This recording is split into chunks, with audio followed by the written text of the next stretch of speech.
I'd like to welcome everyone to the Hybrid Planning Committee meeting. The meeting is being broadcast and recorded. If there are any technical issues, please bear with us.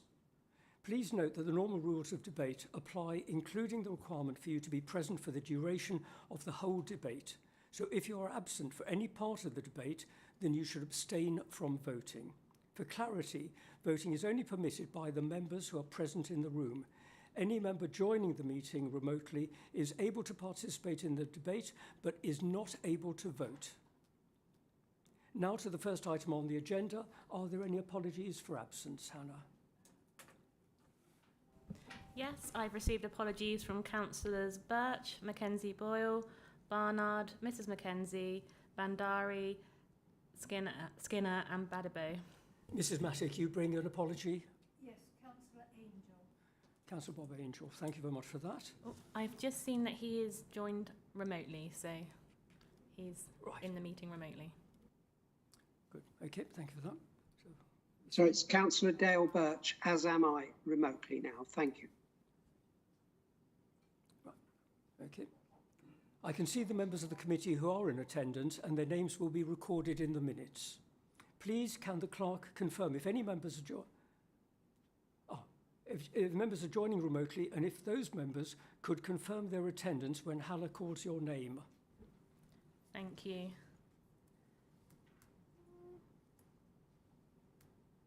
So, Councillor Birch. Present. Councillor Bidwell.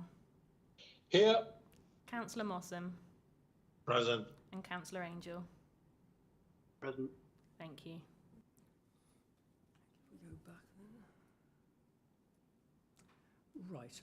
Agenda item number 2 is to approve as a correct record the minutes of the committee planning meeting held on the 19th of May and the minutes of the annual meeting of the committee held on the 18th of May.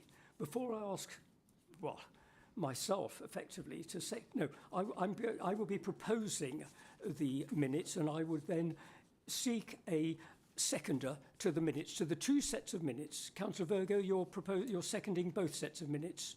I will. Yep. You are. Thank you very much. Nobody's indicated they have an issue, therefore I take that as agreed. The full text of declarations of interest is set out on the agenda at item number 3. If any member has a disclosable pecuniary interest or an affected interest to declare, please indicate and I will come to you in turn. No one has indicated, so thank you for that.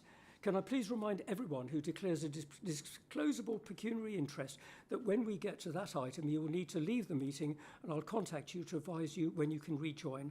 Can I ask Democratic Services to remind me when we get to the relevant item? The 4th item on the agenda is consideration of any urgent items. Have we got any urgent items, Hannah? No items. None. Thank you very much. Agenda item number 5, land rear of 2 Tunach Wingfield Street and land off Church Road, Wingfield, Windsor. Redevelopment of land to provide a single-storey dwelling with access onto Church Road. Would the planning officer like to talk us through this application? I believe it's Sarah, isn't it? Yes, it's Sarah. So, good evening, Sarah. Thank you very much. Good evening, Councillor Brossart. If you'd like to make your presentation. Of course. If I'd just share my screen first, and if you could just confirm that you can see it with me in a second, bear with me. Can you just confirm you can see the plan?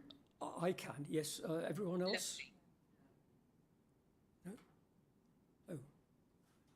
It's on the screen anyway. Showing clear online. Yeah, I can see it okay. Lovely, thank you.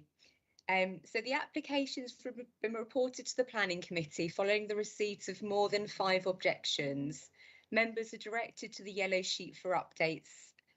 So this is an application for the erection of a new single-storey, 2-bedroom dwelling following the demolition of a pair of existing garages. An existing vehicular access from Church Road leading to an existing gravel access drive and parking area, which currently serves the garages, would be utilised to serve the proposed dwelling. A small section of the access drive would be widened in part to accommodate access by a fire tender.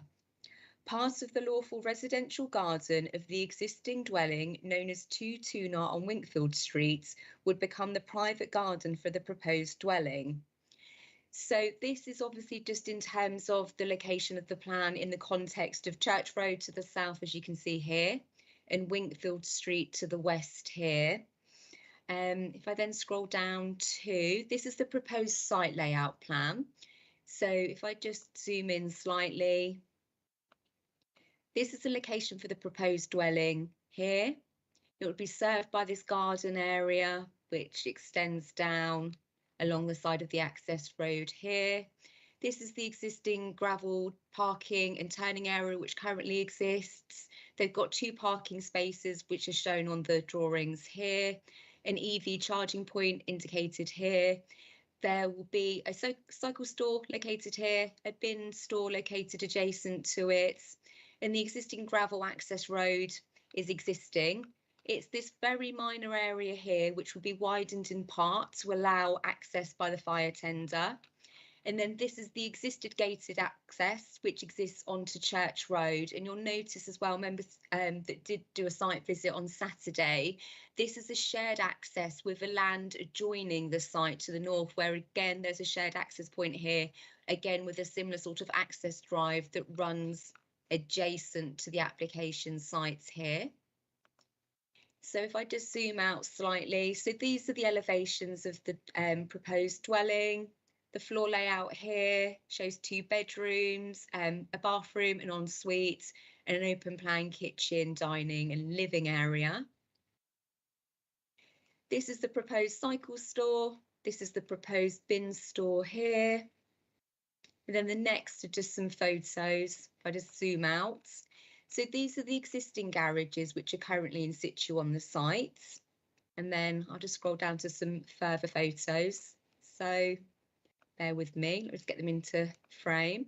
So again, this is a different angle of the existing garages. You can see the existing parking area here. This is the site that's next door, which this is an existing barn, and there's an existing stable building located here. I just scroll down to the next drawing. So this is a view standing from the existing access drive looking towards the existing parking area. This is the side of the existing garages here. Scroll down again. So this is taken from looking from the rear of the garages, standing on what's currently part of the garden area of the existing dwelling at 22 So this land here would become part of the residential garden for the proposed dwelling, which is currently in use as garden. So this is just a slightly zoomed out version. Again, the rear of the garages, with this area becoming the garden for the proposed dwelling. And then this is just standing on the existing access drive, just looking back towards Church Road. There's an existing field gate here, which would be retained. The existing vehicular access is beyond this. And this is the adjoining site I mentioned, where it's got an existing access drive that runs adjacent to this site here. And then the last photo is taken from Church Road. This just shows the existing access. The site here, this is the site here with the existing gate here, which leads to the application site. If I just go back up to the, I'll just leave us back on the proposed site plan. So the application site lies to the north of the highway on Church Road. The existing garages have been used for parking and storage by the residential dwelling at 22 The land to the south, southeast and west of the existing garages forms part of the residential garden of number 2. To the north of the site are stables and a barn, as was seen in the photos. So the site is located within the green belts. Paragraph 149G of the National Planning Policy Framework allows for the partial or complete redevelopment of previously developed land, PDL for short, which would not have a greater impact on the openness of the greenbelt than the existing developments.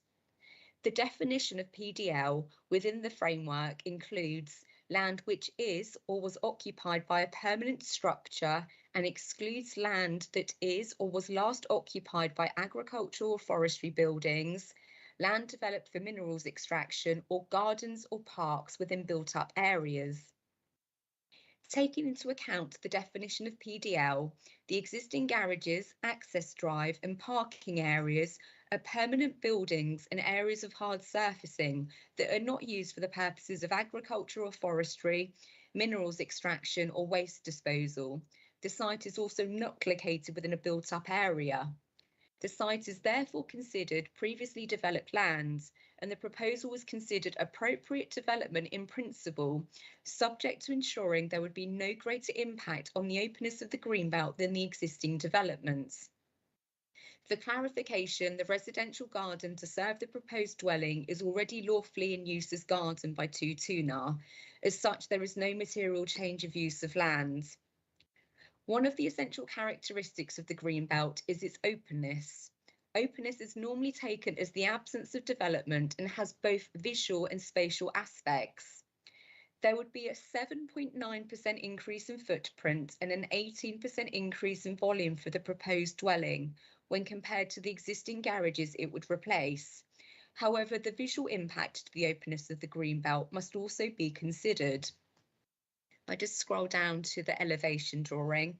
So the proposed dwelling would have a flat roof and an overall lower ridge height than that of the existing garages it would replace, which would mitigate its bulk and mass.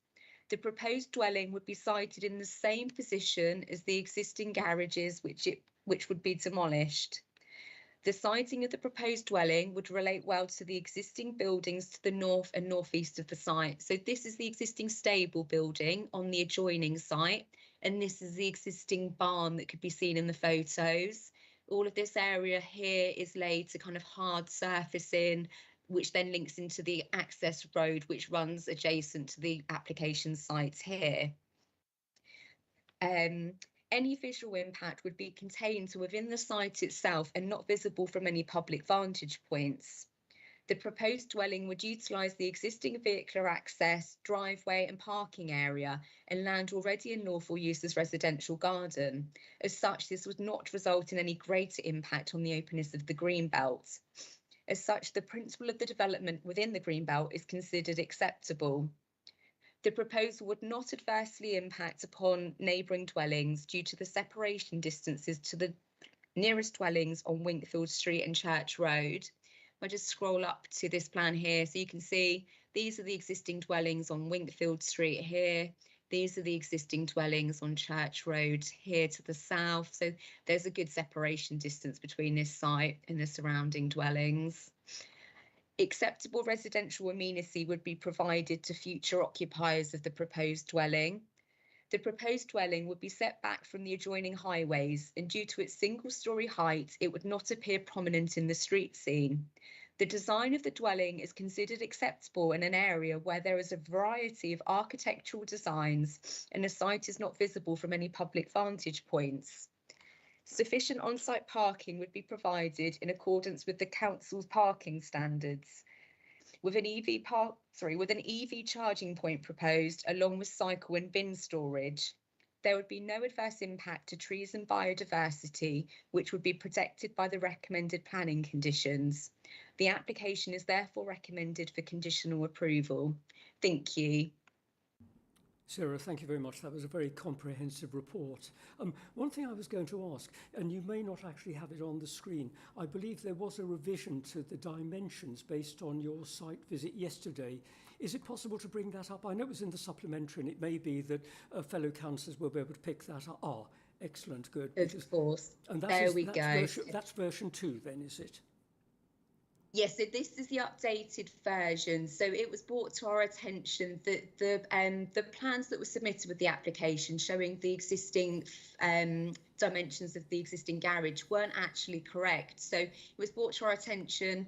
I went out and did a site visit yesterday with a colleague to actually take the measurements. So the discrepancy really relates to the depth of the garages, which is shown on the plans as being, I think it's 6.65, I think, and actually in reality they're 6.275. So there is a slight discrepancy in the depth of the garages, which obviously does change the footprint and volume calculation. So hence why there's quite a lengthy supplementary report. So I do apologise for that.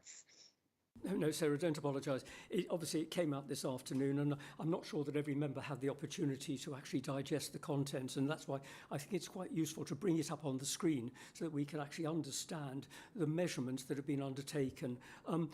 Members, have you got any questions of the case officer? Councillor Hayes.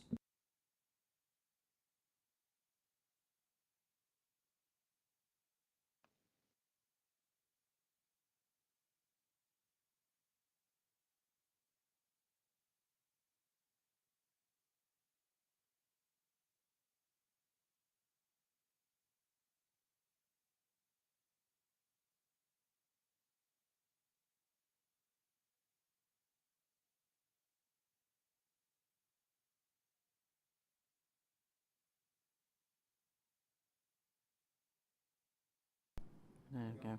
Sarah? There we go. Hello there. Good evening.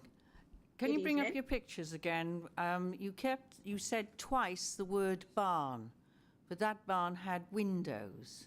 Can you just bring Yeah. it up, just so Of I've got a clear? course. Is there a barn conversion? This had. N- It was just there. No. Yeah. Yeah, this one here. So it is Yeah. actually, it was consented as an agricultural barn, as far Yeah. as I'm aware. And I think it might well have been subject to an enforcement investigation a few years back, just to obviously make sure that it was being utilised for that purpose. But as far as I'm aware, its lawful use is and should be for agriculture. Okay. It was just having seen it on Saturday, and then you saying the word twice, but then seeing that upstairs and everything. Okay. Thank you. Councillor Gore, you have a question? Good evening. Can you hear me? I can think you, Oh, yes. Good. Thank you. Sarah, my question was relating to the measurements that have just come up. Can you confirm if the cycle bin and storage is included in the volumes that have just been displayed on the screen? No, so the calculations shown in the table relate solely to the actual dwelling itself. In terms of the cycle and bin stores, which are obviously just shown here, they actually haven't been included in the calculations. But yeah, it relates solely to the actual replacement dwelling on site. Sorry, not the replacement dwelling, sorry, the proposed dwelling on site. Sorry, that's my mistake. Councillor Virgo? Sarah, hello, good evening. Good evening. I know we can't enforce this, but I'm just thinking with solar cells, can we ask, or at least, can we put forward that there should be a solar cell? Sorry, there should be what? Sorry, Councillor on the Virgo? roof, electronic, Volta electronic cell on the top of the roof. Oh, yeah, there is a planning condition. Bear with me one second. Okay. Let me just find it. There's a planning condition number 7, which requires the submission of an energy demand assessment, which will demonstrate how 10% of the development's energy requirements will be met from on-site renewable energy.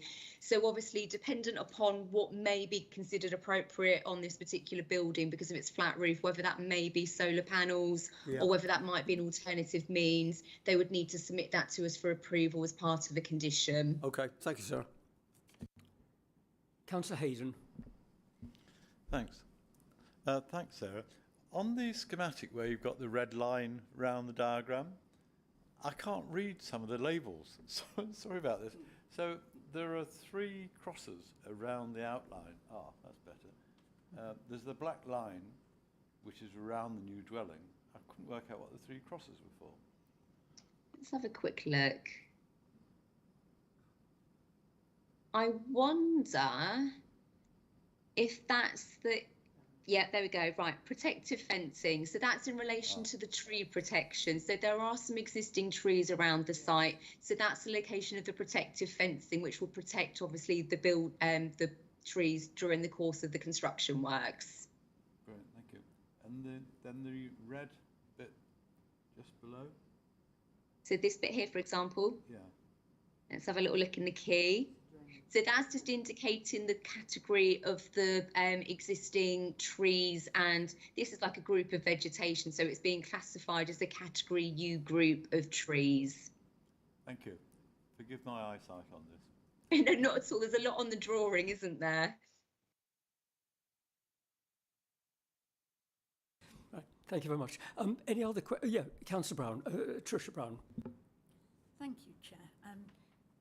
May I ask if there's any plan to put, or can we ask for them to put sprinklers in this building to alleviate any sort of necessity for a fire tender, perhaps? I believe that will be building regulations, will it not? Yes, that's It is. correct, Councillor Brossard. Yes, I mean the existing access drive already exists. It's only this very small section here that's going to be widened slightly, just where it's on the bend to allow access by a fire tender. But apart from that, a fire tender would be able to access it. It just needs to kind of be, the radii just needs to be increased slightly on the bend here to allow access by a fire tender. But yeah, in terms of the actual building itself, that would fall within building regulations to look at any sort of fire safety measures. Supplementary, Councillor No, Brown. just thank you very much. That clears it up. Yes. Thanks, Sarah. I wanted to just ask you really a question on policy, if that's okay, just for my information. So when determining applications like these, does green belt policy, that the sort of meeting of green belt policy in the application, is it key above everything else? I ask you this because the Bracknell Forest Greenbelt Review identified this area as a threat from land change use, and obviously the proposals out of settlements. I'm just wondering, you know, for information, how this is, how you come to your conclusion in terms of if it's correct, if it's not. Of course, yes. So we obviously have to look at the development plan policies, which include the Bracknell Forest local plan and the core strategy. And a further material consideration is the national planning policy framework. So the local plan and the core strategy are obviously our local policies. The local plan was published in 2002. The core strategy was published in 2008. For example, our Safe Policy GB1, it doesn't actually acknowledge the redevelopment of previously developed land. So it's silent on the redevelopment of previously developed land, as is the core strategy. It was only when the National Planning Policy Framework was introduced in 2012 that this new exception came within the Greenbelt policy of allowing infilling or the partial or complete redevelopment of previously developed land. So that's what we've assessed this proposal against in accordance with paragraph 149G of the NPPF, which allows for the redevelopment of previously developed land within the green belt, subject to ensuring there's no materially greater impact on the openness of the green belt. So that's what it's been assessed against. Our local plan policies aren't fully consistent with the NPPF. So the NPPF in this instance takes precedence, and that's what's considered. That's when we then assess looking at is there greater impact to the openness of the green belt. We've considered that because of the site is well contained, any impact would be localised to within the site. It utilises the existing access driveway, the existing parking area, the garden that's already in use by the existing dwelling at 229 is going to be given over to this proposal. So there's no material change of use of land.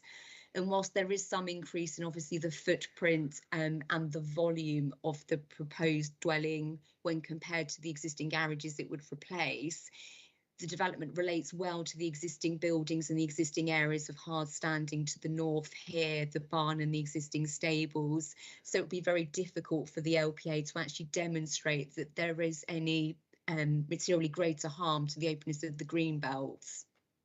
So I hope that answers the question. Councillor Brown.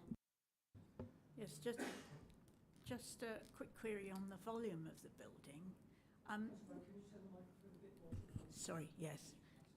On the volume of the building, would it be true to say that most of the increase in volume is due to the structure being taller at the eaves, and so the total top of the building is rather larger than it would have been with the pitched roof on the top? I mean, obviously a pitched roof would add additional volume to it depending upon the height that was proposed. So they obviously have designed it to be a flat roofed structure to actually mitigate the bulk and mass of the building. Now, there is an increase in the eaves height compared to that of the existing garages, but the overall ridge height would be lower than that of the existing garages, because the existing garages, as you can see in the photos, have got pitched roofs. So the overall ridge height would be lower, but the eaves height would be slightly higher to obviously allow the flat roof design of the building. Yes, what I meant was that because the eaves are higher,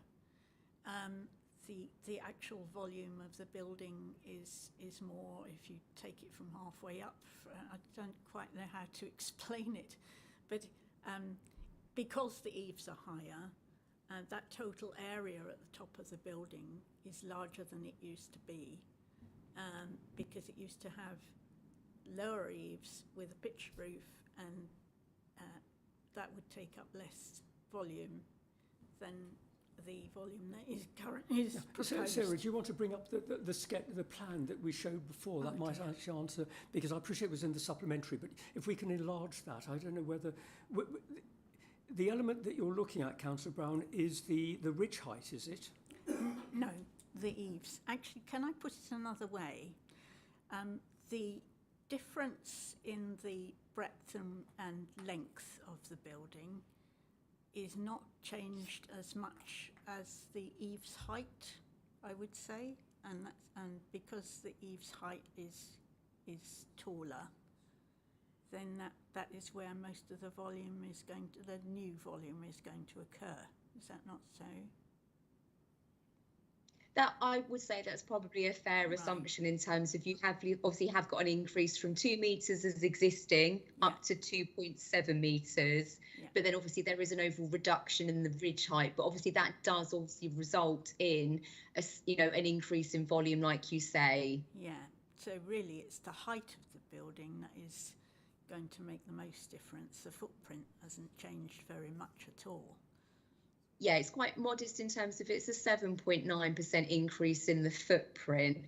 I mean, obviously, though, in terms of it being, it's only a single-storey dwelling and it's only 2.9 metres high, which is obviously very modest for a single-storey dwelling, I may add. That's good. Thank you very much. Councillor Brown. Councillor Hayes first and then Councillor Gore. It just triggered in my... This is just me thinking, I'm sure, Sarah, I know what the answer will be, but just to ask it, it's a flat roof. It would have to come back to us should they want to make the flat roof at the first floor of a second, the building, wouldn't it? Do you understand what I'm saying? Yeah. Yeah, so there's 2 points to add. Is firstly, we've taken away permitted development rights for extensions. They also wouldn't, there obviously is the new legislation which you may be referring to where you can add additional stories to existing dwelling houses. But that actually wouldn't be applicable to this particular building, because it's one of the restrictions in the permitted development legislation is that it doesn't apply to buildings constructed, I think, after it's either May or October 2018. So they wouldn't be able to add an additional story to this under permitted development rights. So if they did look to want to kind of make any sort of extensions to the building and things like that, it would need to have a planning application. It was just clarifying it was there, the permitted development and the rest of it. Thank you, Sarah. Councillor Gore. Yes, thank you, Chair. I have just a couple of questions, if that's okay. And they're just very practical ones. Sarah, as there were inaccuracies in the original dimensions of this proposal, will there be ongoing checks that the build's going to conform to what it should conform to? I mean, it's not normally something, we obviously don't have the ability to monitor every application that's granted planning permission, should that be the case. I mean, obviously, if there were some sort of concerns about it not being constructed in accordance with the approved plans, say, for example, we received a complaint from a neighbour or, a local councillor, for example, it's obviously something that we could monitor. But obviously, the onus would be on them to build in accordance with the approval, should they be granted that tonight. Okay, if I may just ask my second question, which is not related to the first. As this the situation of this application is rural, is there a possibility of conditioning the hours of work? which I haven't seen in the conditions? I mean, it's not normally something we'd put on a minor scheme of this sort of nature just for one dwelling. I mean, there is quite a good separation distance. If I just go up to the site location plan here, I mean, there is a good separation distance to the dwellings on Winkfield Street here, and Church Road to the south here. So it's not a condition that we have suggested. And I mean, obviously, if it were to become a statutory noise nuisance, it might be something that environmental health could pick up under their own legislation, but it's not something that we've actually imposed where it's just for one dwelling and given its kind of surroundings and separation distances to surrounding properties. Thanks, Sarah. I mean, I was thinking more of the construction traffic and the fact that we have an A road and, you know, build up at an early hour of the day. That the A road runs adjacent to the entrance, but I appreciate what you've said. Thank you. Thank you.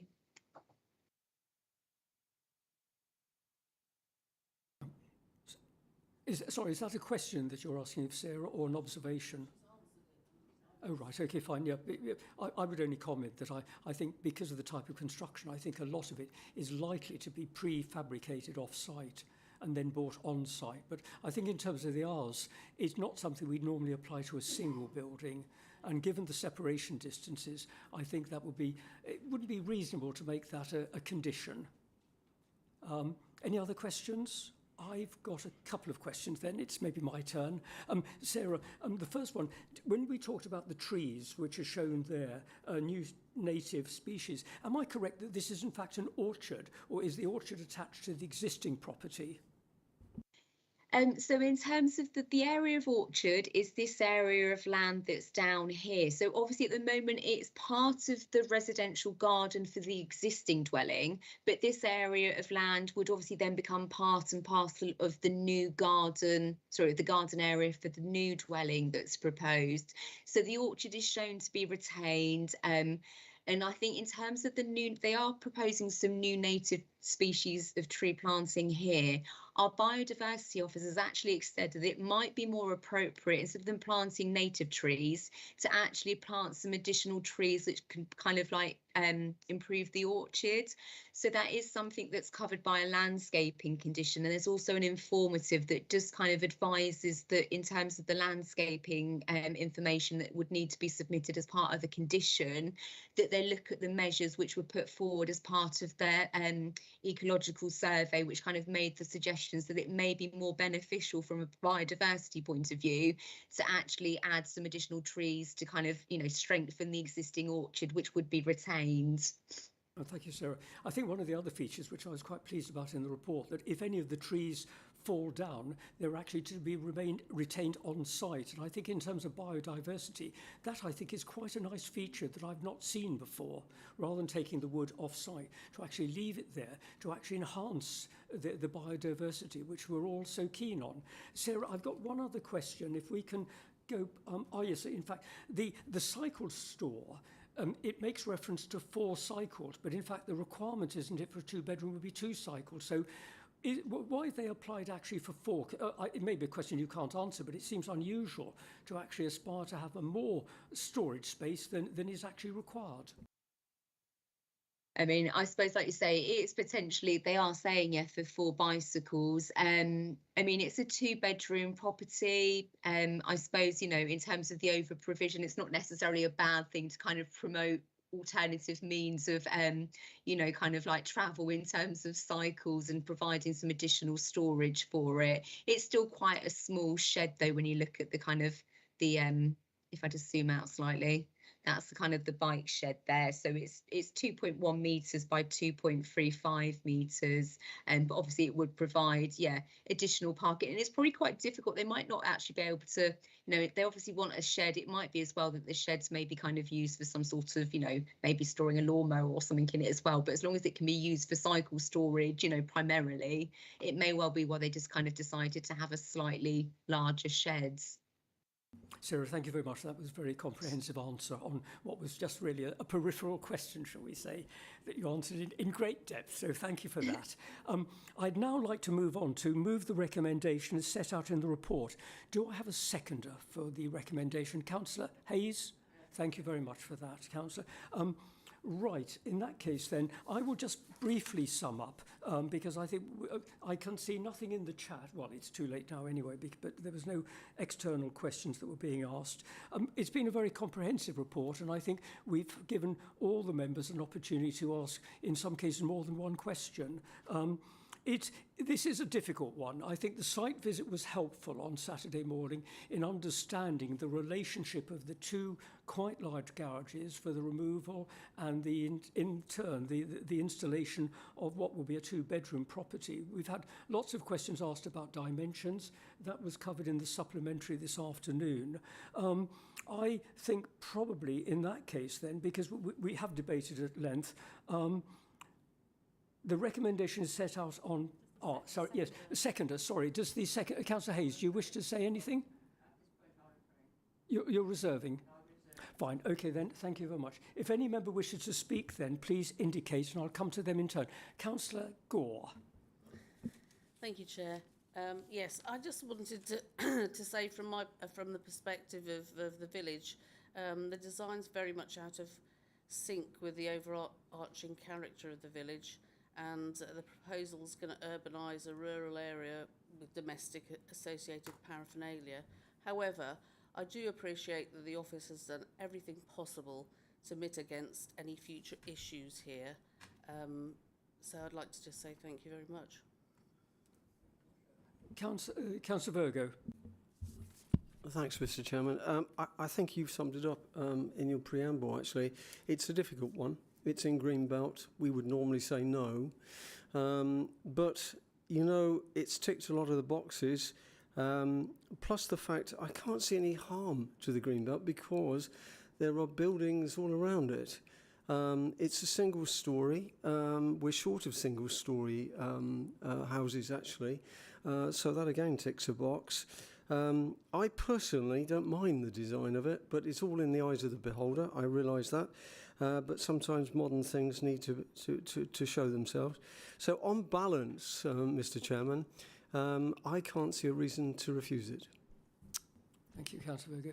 Councillor Hayes, you reserve. Would you like to speak? Just to say, confirming with the others that have spoken on yourself, yes, it's a modern design, but we do go forward with modern design as well. Maybe they'll even consider a green roof on there, if not a solar panels. But having said that, there is no reasons for refusal on such that would cover anything on inspection. Thank you. Thank you very much, Councillor Hayes. The recommendation set out on page 46, supported by the supplementary on pages 1 to 5, will now ask that those in favour of the recommendation to approve, please raise their hand. All in favour. Then the motion is carried. Thank you very much. That completes the session for this evening.